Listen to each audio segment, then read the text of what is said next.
रफ्ता रफ्ता हौले हौले दिल को चुराया तूने, दिल को तो पता भी ना चला।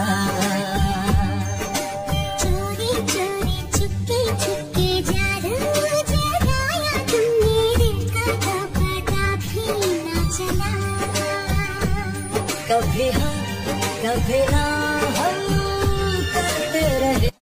ফুল দিয়ে সাজানো স্টেজে বরবেশে দাঁড়িয়ে আছে একজন সুদর্শন পুরুষ। আদৌ কতটা সুদর্শন আমি জানি না, কারণ আমি তার মুখ দেখতে পাচ্ছি না। তবে আশা করছি কিছুক্ষণের মধ্যেই দেখতে পাবো, কারণ কোণে বেশে এগিয়ে যাচ্ছি আমি। আর মাত্র কিছুক্ষণের অপেক্ষা, তারপরেই তার মুখ দেখতে পাবো আমি। ঠিক তখনই বাজ পড়ার মতো শব্দ করে বেজে উঠল আমার সব থেকে বড় শত্রু, মানে আমার ফোন। ঘুমটা ভেঙে গেল। ভীষণ রাগ হলো যে কল করেছে তার ওপর। কোনো মতে কলটা রিসিভ করেই, এই কোন শয়তানের নানি রে, এই মাঝরাতে ফোন করে আমার ঘুম ভাঙালি, আমার এত সুন্দর স্বপ্নটাও ভেঙে গেল। আবার তুই বিয়ের স্বপ্ন দেখছিলি? আর শোন শাকচুন্নি, এটা মাঝরাত না, ভালো করে দেখ কয়টা বাজে। কয়টা আবার বাজে? 6টা। এত সকালে তুই কল করেছিস কেন? তোর জন্য আজও আমি আমার জামাইয়ের মুখ দেখতে পেলাম না। এতই যখন জামাইয়ের মুখ দেখার শখ, রাতে তাড়াতাড়ি ঘুমোলেই তো পারিস, তাহলে বাসরটাও হয়ে যাবে। আর তুই কি বললি এক্ষুনি? 6টা বাজে? গাধি, ফোনটা ঠিক করে দেখ, 9টা বাজে। তোর না আজকে ডান্সের ইভেন্ট আছে, যাবি না নাকি? 9টা বাজে? তুই আমায় আগে ফোন করিসনি কেন? আর আজ মা বাবিও আমাকে ডাকলো না। এখন কি হবে আমার? লেট হয়ে যাব আমি। আমার সাথে বাজে বকে আরো বেশি লেট করছিস। তাড়াতাড়ি যা, রেডি হয়ে নে। হ্যাঁ হ্যাঁ, ফোনটা তো রাখ বলেই ফোন রেখে ওয়াশরুমের দিকে দৌড় দেয় মেয়েটা। মেয়েটি ওয়াশরুমে থাক, ততক্ষণ আমরা তার পরিচয়টা জেনে আসি। এই মেয়েটি হলো আমাদের গল্পের নায়িকা কিম তাহিয়াং তে। বাবা হলেন মিস্টার সোবেন, একজন বিজনেসম্যান, আর মা হলেন ইয়নজন, একজন গৃহকর্ত্রী। তের বয়স 20, সেকেন্ড ইয়ারে পড়ে। ফর্সা গায়ের রং, টানা টানা চোখ, দেখতে অপূর্ব সুন্দর। পড়াশোনার সাথে নাচও করে। পড়াশোনা মানে ওই মোটামুটি। আর যার সঙ্গে ফোনে কথা বলছিল তিনি হলো তের বেস্ট ফ্রেন্ড জিমিনা, মানে পার্ক জিমিন। আজ হলো তের নাচের প্রোগ্রাম, কিন্তু বেচারি ঘুম থেকেই উঠতে দেরি করে ফেলেছে। এবার ও কি করবে ওই ভালো জানে। ওয়াশরুম থেকে বেরিয়ে এসে তে দেখে ওর বাবা মা রেডি হয়ে গেছে। মা, বাপি, তোমরা রেডি হয়ে গেছো? তো কি তোর মতো নাক ডেকে ঘুমাবো? তোকে তো ডাকলে তুই উঠিস না, তাই আমরা আজ আর কষ্ট করে তোকে ডাকতে যাইনি। এবার বেশি না বকে তাড়াতাড়ি খেয়ে নে, না হলে আবার নাচের অনুষ্ঠানে দেরি হয়ে যাবে। এটা জেনেও তোমরা আজকে আমাকে ডাকলে না। যদি আমার যেতে দেরি হয়ে যায় তবে ম্যাম তো রেগে যাবে। এই জন্যই তো আমরা ম্যামকে ফোন করে বলে দিয়েছি যে আমি আজকে আর যাব না। এটা তোমরা করতে পারলে? আজ আমার নাচের প্রোগ্রাম ছিল, এবার কি হবে? উফ, আগে পুরো কথাটা তো শোন। কি আর শুনবো? কি শোনার জন্য আর বাকি আছে? এই সিরিয়ালের ডায়লগ পরে বলবি, আগে খা। আমি খাবো না, আজ আমার নাচের প্রোগ্রাম ছিল, কিন্তু তোমরা ম্যামকে বলে দিলে আমি আর যাব না। আহা, পুরো কথাটা তো শোন। কি বলবে আর তোমরা? এই যে ম্যাম আমাকে নাচের ক্লাস আর করাবে না। এবার মারবো টেনে এক চড়, সব নিজেই ভেবে বসে আছে। আরে আমরা তো বলেছি যে তোর মাথা যন্ত্রণা হচ্ছে, তাই আমাদের যেতে দেরি হবে। তোর নাম যেন শেষে ডাকে। উফ, বাঁচা গেল। এবার তাড়াতাড়ি খেয়ে নে। কিন্তু সবার শেষে একটু আগে করা যাবে না বাবা? আজ্ঞে না, যেমন কর্ম তেমন ফল, বুঝেছিস? বাপি, তাড়াতাড়ি খেয়ে নে মা, না হলে আরো দেরি হয়ে যাবে আমাদের। এবার কিন্তু দেরি হলে আমরা বলে দেব যে তোর মাথা যন্ত্রণা ঠিক হয়নি, তাই তুই আজকে আর যেতে পারবি না। না না, ঠিক আছে, আমি বরং খাওয়া শুরু করছি, কেমন? হ্যাঁ, তাড়াতাড়ি কর, না হলে তোর মা যেটা বললো সেটাই করতে হবে। এই তো খাওয়া শুরু করছি। চলো দেখি অন্যদিকে আমাদের নায়ক কি করছে। একটি 27 বছরের যুবক ড্রয়িং রুমে এসে হাজির হলো। তাকে দেখে সোফায় বসে থাকা ভদ্রলোক জিজ্ঞেস করলো, কি রে, আজ এত তাড়াতাড়ি কেন? আজ একটা ইম্পর্ট্যান্ট মিটিং আছে, তাই। ও, বলছি তোর সাথে একটা কথা বলার ছিল। কি কথা বাবা? বলছিলাম যে, মানে, যে তো তোর মা বলছিল যে, মানে, কি বাবা, কি বলবে তাড়াতাড়ি বলো, আমার একটু তাড়া আছে। বলছি বলছি তো, এত তাড়া কিসের? মনে হচ্ছে পৃথিবীতে তুই প্রথম ব্যবসা করিস। উফ, আমি কি সেটা বলেছি? কি জানি বাবা, আজকালকার ছেলে মেয়েদের ব্যাপার স্যাপার আমি কিছুই বুঝি না বাপু। হয়েছে, এবার বলো কি বলবে। ওই তোর মা বলছিল যে তুই এবার বি। ঠিক তখনই ছেলেটির মোবাইল ফোনটা বেজে ওঠে। দেখলো ওর পিএ ফোন করেছে। হ্যাঁ বলো লিসা। জেকে স্যার, তাড়াতাড়ি আসুন, বসু ইন্ডাস্ট্রিজ কোম্পানির মালিক চলে এসেছে, আপনি তাড়াতাড়ি আসুন প্লিজ। ওকে, আমি এক্ষুনি আসছি। বাবা, আমি রাতে এসে তোমার সব কথা শুনবো। আমাকে যেতে হবে, না হলে এই ডিল বসুদের হাতে চলে যাবে, আর আমি সেটা কোনোদিনও হতে দেব না। আরে শোন জাঙ্কুক। জাঙ্কুক কিছু না শুনে চোখে সানগ্লাসটা পরে বেরিয়ে গেল। আরে ছেলেটি কতক্ষণ করবো, হ্যাঁ? চলো তোমাদের সাথে পরিচয় করাই। এটাই হলো আমাদের গল্পের নায়ক, জিয়ন জাঙ্কুক। জিয়ন জাঙ্কুক একজন বিজনেসম্যান, গায়ের রং ফর্সা, এক কথায় বলতে গেলে মেয়েদের ক্রাশ। অফিসে জাঙ্কুককে জেকে বলেই ডাকে। জাঙ্কুকের বাবা হলেন কিম নামজুন, তিনি জেকে গ্রুপের মালিক। বয়স বাড়ছে বলে বেশিরভাগ দিন ঘরেই থাকে। আর জাঙ্কুকের মা হলেন কিম সিওকজেন, তিনি একজন বিউটিশিয়ান। এনারা বাদেও জাঙ্কুকের চাচা ও চাচি আছেন।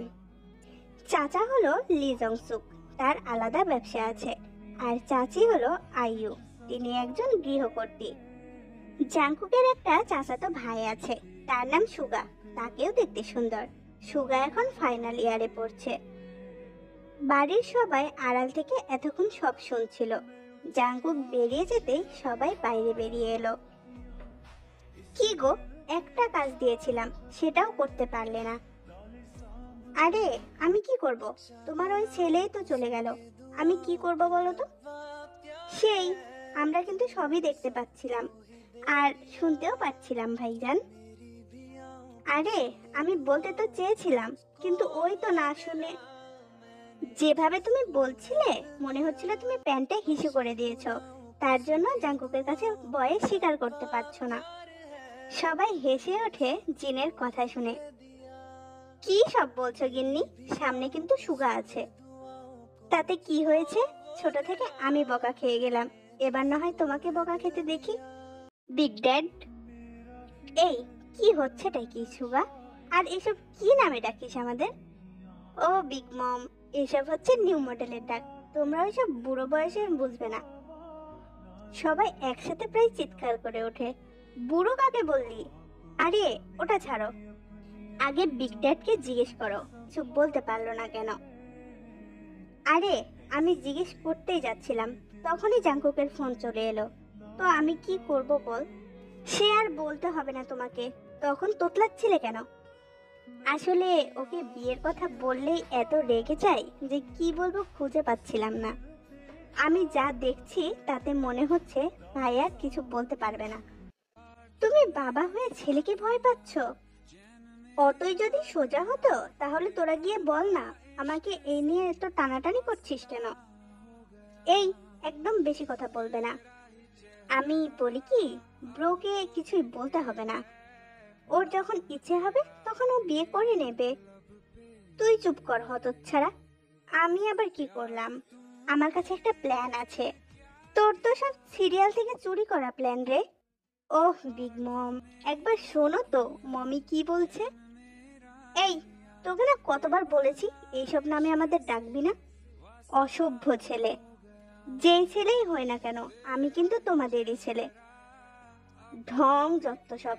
আগে মা বল ভালো করে, তারপরে আমার ছেলে হবি। ওকে ড্যাডস, তাহলে আমি তোমার ছেলে।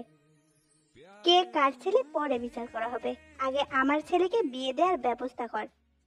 এই যে তুমি চোখ, কি একটা প্ল্যান বলছিলে না, সেটা বলো তো। উফ, তোমাকে কতবার বলেছি না আমাকে এসব নামে ডাকবে না। তোমার জন্যই আমার ছেলে আজকে আমাকে মা বলে না, যত সব আজগুবি নামে সবাই ডেকে যায় আমাকে। লিজংসুক আর সুগা, তোরা দুজন চুপ কর। আইয়ু, তুমি বলো। জাংকুককে আমরা ঘুমের ওষুধ খাইয়ে বিয়ে দিয়ে দেব। আইয়ুর কথা শুনে সবার মাথায় হাত। তোমার কি মাথা খারাপ হয়ে গেছে মমি? ভুল কি বললাম আমি? ঘুম থেকে ওঠার পর জাংকুক কি করবে সেটা তোমার ধারণাই নেই। সবাই কিছুক্ষণ চুপ করে থাকলো, তারপর তিরিং করে লাফিয়ে উঠলো সুগা। আমি যা দেখছি সবাই ব্রোকে খুব ভয় করো, তাই কে ভয় পায় না পায় আমি জানি না, তবে আমি তো ভয় করি না। বেশ ভাব নিয়েই বলল জিন। ঠিক আছে, আজ রাতে জাংকুক বাড়ি ফিরলে বিয়ের কথাটা তুমি গিয়ে বলো। বেকার আমার ভাইটাকে কষ্ট দিচ্ছ কেন? বেকার আমার ভাইটাকে কষ্ট দিও না, না হলে সুগার বেড়ে যাবে। উফ, তোমরা একটু চুপ করো। কেন রে? রোজগার করলে তো বাড়ি থেকে বের করে দিবি দেখছি। আমার কোনো গুরুত্ব নেই, আমি যে তখন থেকে একটা কথা বলার চেষ্টা করছি, কেউ শুনছে না। তুইও তো তোর মায়ের মতোই কথা বলবি। আহা, কি বলছে একবার শুনি না। হ্যাঁ সুগা, তুই বল। আমার কাছে একদম শুদ্ধ ঘিয়ের মতো প্ল্যান আছে। সুগা সবাইকে ওর প্ল্যানটা বলল। কিন্তু কাজে দেবে তো? আরে হ্যাঁ হ্যাঁ, আলবাত দেবে। প্ল্যানটা পুরো ঝাক্কাস। কার ছেলে দেখতে হবে না? থাক, আর পালিশ দিতে হবে না। আজ রাত্রে যা করার করতে হবে আমাদের। ঠিক আছে, সব হয়ে যাবে। যদি জাংকুক জানতে পেরে যায়? সবসময় অলক্ষণে কথাবার্তা বলো না তো। তোর বড় বাবার কথা বাদ দে, সব ঠিক হয়ে যাবে। যাক, মায়ের মতো বুদ্ধি তোর মাথায় অন্তত নেই। কি বললে? আর একবার বলো। তেমন কিছু না আইয়ু, তোকে কান আর মাথার ডাক্তারের কাছে নিয়ে যাওয়ার কথা বলছিল। আইয়ু লিজংসুকের দিকে অগ্নিদৃষ্টি নিক্ষেপ করে চলে গেল রান্নাঘরের দিকে। আমাকে একটু বাইরে যেতে হবে। কেন গো জিনু জানো? জিন তো রেগে আগুন, ছেলের সামনে কি মধুর সুরের ডাক। সুগা পরিস্থিতি দেখে কেটে পড়লো। আমার কলেজে যেতে দেরি হয়ে যাচ্ছে, আমি আসি। আমার একটু কাজ আছে, আমিও যাই কেমন? কোথায় কি বলতে হয় ভুলে গেছো নাকি? হ্যাঁ, সুগার সামনে বলছো কেন গো? কি শিখবে আমাদের কাছ থেকে? মিস্টার নামজুন মনে মনে বলে প্রেম শিখবে, কিন্তু মুখে বলতে পারে না। ওইসব বাদ দাও গিন্নি, কোথায় যাচ্ছ সেটা বলো। আমার প্রিয় বান্ধবীর মেয়ের নাচের প্রোগ্রাম আছে, তার মেকআপ করতে যাচ্ছি। ঠিক আছে, সাবধানে যেও। তে গ্রিন রুমে বসে আছে। কিছুক্ষণ পরে জিমিন এলো। কি রে, মুখ শুকনো করে বসে আছিস কেন? ভবিষ্যৎ বরের মুখ দেখতে পাসনি বলে, নাকি লাস্টের পারফরমেন্স আছে বলে? দুটোই। সব হয়েছে তোর জন্য। আমি আবার কি করলাম? তুই যদি ফোন না করতিস তাহলে আমি আমার ভবিষ্যৎ বরের মুখ দেখতে পারতাম, আর একটু আগে ফোন করলে আমি লেট হতাম না। ঠিক আছে, সব দোষ যখন আমার, তাহলে আমি চলেই যাচ্ছি। থাক, আর নাটক দেখাতে হবে না। পারফরমেন্স শেষ হলে তোকে আইসক্রিম পার্লারে নিয়ে যাব। সত্যি? উফ, এত চিৎকার করিস না, জঙ্গল থেকে বাঘ ভাল্লুক সব চলে আসবে। লোভী কোথাকার। তুই যতই অপমান কর, আজ আমি তোর কাছ থেকে আইসক্রিম খেয়েই ছাড়ব। নিশ্চয়ই। একটা মহিলার আওয়াজ পেয়ে দুজন ঘুরে দেখলো বিউটিশিয়ান এসেছে। আর এই বিউটিশিয়ান অন্য কেউ নয়, জিন। তুই সাজ, আমি আসছি। থাক, কোথাও যেতে হবে না, এখানেই বসো। কিন্তু উফ, বস না। জিন তো এক দৃষ্টিতে তের দিকেই তাকিয়ে আছে। কি হলো আন্টি, তাড়াতাড়ি করুন, আমি আগেই বলে রাখি বেশি মেকআপ করব না, শুধু নাচের জন্য একটু মেকআপ করাবেন। তের কথায় জিনের গতি ফেরে। কি? ও ঠিক আছে, একটুই মেকআপ করাবো, তার উপর তোমাকে তো এমনিই সুন্দর। ওনার কথায় তে মুচকি হাসলো। আন্টি আর আমি কেমন? তোমরা দুজনেই সুন্দর। ইতিমধ্যে ইয়ঞ্জন চলে এসেছে। তুই চলে এসেছিস? তে আর জিমিন তো একটু অবাক হয়। তোমরা একে অপরকে চেনো? হ্যাঁ, আমরা একই সাথে কলেজে পড়তাম। ও, তাড়াতাড়ি সাজ, একটু পরে তোর নাম অ্যানাউন্সমেন্ট হবে। তোর মেয়ে এত সুন্দর যে কোনো মেকআপ না করলেও চলতো। না না আন্টি, আপনি কষ্ট করে যখন এসেছেন তাহলে একটু না হয় সাজিয়ে দিন, না হলে আপনার আশা বেকার যাবে।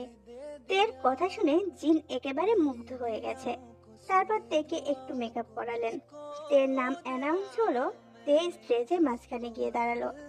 স্পটলাইট তের মুখের ওপর পড়লো আর তে নাচতে শুরু করলো। নাচ শেষ হতে চারিদিকে করতালির আওয়াজে ভরে গেল। বাহ, তোর মেয়ে তো খুব ভালো নাচে। ওই আর কি, কিন্তু নাচলে কি আর কেউ ওকে বিয়ে করবে? আমার ছেলে করবে। কি ভাবছিস তুই এত? কিছু না, এত মিষ্টি মেয়েকে যে কেউ বিয়ে করবে। এখন সবাই শিক্ষিত মেয়ে চাই, আর আমার মেয়ে তো পড়ে কম, নাচে বেশি। আরে যে যেটা ভালোবাসে তাকে সেটা করতে দে। দেখ আমি যেমন বিউটিশিয়ান, তুই বললে আমি পাত্র দেখতে পারি। না না, এমনিতেও তে এখনো ম্যাচিওর হয়নি। তাতে কি হয়েছে, আমার হাতে কিন্তু একটা ভালো পাত্র আছে। তুই বললে আমি কথা বলতে পারি। আর রইল ম্যাচিওর হওয়ার কথা, সেই দায়িত্ব আমার ছেলেই নিয়ে নেবে। জিনের কথা শুনে ইয়ঞ্জনের চক্ষু চড়ক গাছ। তোর কি মাথা খারাপ হয়ে গেছে নাকি? এবার জিন বুঝতে পারছে যে একটু বেশি বাড়াবাড়ি করে ফেলেছে। না মানে, ভালো ছেলে তো তাই বলছিলাম। তের তো গ্র্যাজুয়েশনও কমপ্লিট হয়নি এখনো। বিয়ের পরে ও পড়াশোনা করতে পারবে তো? এক খেয়ালে জিন বলে ফেলেছে। এবার ইয়ঞ্জনের একটু সন্দেহ হলো। কি ব্যাপার বলতো, হঠাৎ তের বিয়ে নিয়ে তোর এত চিন্তা কেন? জিন থতমত খেয়ে যায়। আসলে হয়েছে কি, ঠিক সেই সময় তে আর জিমিন হাজির হয়। আন্টি, আমার নাচ কেমন হয়েছে? জিন যেন হাঁপ ছেড়ে বাঁচলেন। খুব ভালো হয়েছে, খুব সুখী হও মা, তোমার যেন খুব ভালো বর হয়। তে একটু লজ্জা পেয়ে গেল, কিন্তু ইয়ঞ্জনের একটু খটকা লাগে। আন্টিকে পেয়ে মাকে ভুলে গেলি? তুমি তো সব সময় আমার কাছে থাকো, আন্টি কি আর আমার কাছে থাকে নাকি? ব্যাস, এই কথাটুকুই ছিল ক্যাডবেরি 5 স্টার চকলেটের মতো। কিছু না করেও অনেক কিছু করা হয়ে গেল। জিন তো এবার ঠিক করে নিয়েছে যে তের সাথেই জাঙ্কুকের বিয়ে দেবে। একদিন তোমাকে আমাদের বাড়িতে নিয়ে যাব। ঠিক আছে আন্টি, একদিন তোমাদের বাড়িতে যাব। আন্টি, এবার আমি আর তে মিলে একটু এনজয় করে আসি। এই বেলা একটাই, তোরা আবার কোথায় যাবি? ওই একটু আইসক্রিম খেয়ে চলে আসবো। এখন কিন্তু ঠান্ডা পড়ে গেছে, তাই বেশি আইসক্রিম খাবি না, আর তাড়াতাড়ি বাড়ি চলে আসবি। যথা আজ্ঞা আন্টি। আজকে আমি আসি, কেমন? জিন সুযোগ বুঝে কেটে পড়ল। কিন্তু ইয়ঞ্জনের মনে সন্দেহটা বেশি বেড়ে গেছে। জিনের তোমার যেন খুব ভালো বর হয় এ কথাই। জাঙ্কুক আজ খুব খুশি, কারণ আজকে ডিলটা ও পেয়েছে। জাঙ্কুক খুব বেশি খুশি হলে আইসক্রিম খাই, তাই আজকেও তার ব্যতিক্রম হলো না। গাড়িটা একটা আইসক্রিম পার্লারের সামনে দাঁড় করালো।